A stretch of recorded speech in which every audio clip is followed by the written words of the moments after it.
ખેતીની જમીનમાં નુકસાન થયું છે તેનું સર્વે કરીને તાત્કાલિક ધોરણે મુખ્યમંત્રીને રિપોર્ટ આપવામાં આવશે. કૌશિકભાઈ વેકરિયા.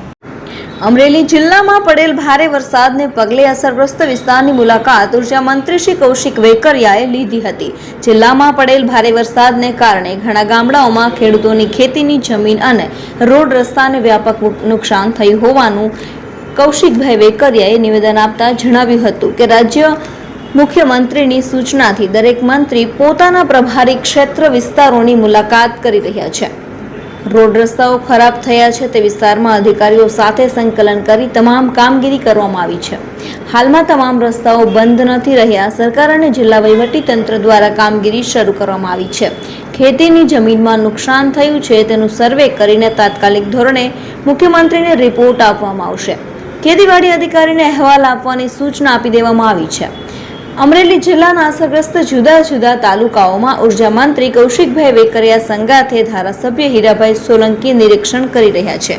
જે રીતે 2 દિવસ પહેલા અમરેલી જિલ્લા સૌરાષ્ટ્ર અને ગુજરાતની અંદર જે રીતે વરસાદ થયો, ખૂબ વરસાદના કારણે અમરેલી જિલ્લાના ઘણા ગામડાઓમાં ખૂબ મોટું ખેતીમાં અને રસ્તાઓ ઉપર ખૂબ મોટી નુકસાની પણ થઈ છે.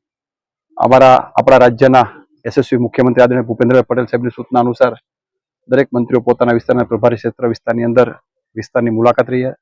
જે રીતે રોડ રસ્તા ખરાબ છે તો તાત્કાલિક અધિકારીઓ સાથે સંકલન કરી અને તાત્કાલિક ધોરણે બધી જ કામગીરી શરૂ થઈ જાય પ્રકારે જિલ્લા વહીવટી તંત્રએ પણ બધી સૂચના આપીને બધી કામગીરી પણ ચાલુ થઈ ગઈ છે.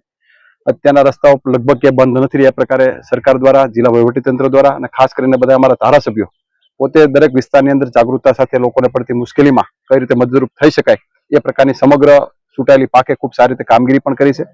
અને જે પણ નુકસાન ખેતીનું થયું છે કે અન્ય જે નુકસાન થયું છે એમનું સર્વે કરી અને તાત્કાલિક ધોરણે આપણા રાજ્યના મુખ્યમંત્રી સાહેબ આગળ રિપોર્ટ આપવામાં આવશે. અને ખાસ કરીને વિસ્તારના ધારાસભ્યને પણ અભિનંદન આપું છું, હીરાભાઈને અભિનંદન આપું છું કે પોતે જાગૃતતા સાથે પોતાના વિસ્તારના અંદર બધા જ ગામડાઓની પોતે મુલાકાત પણ લીધી છે.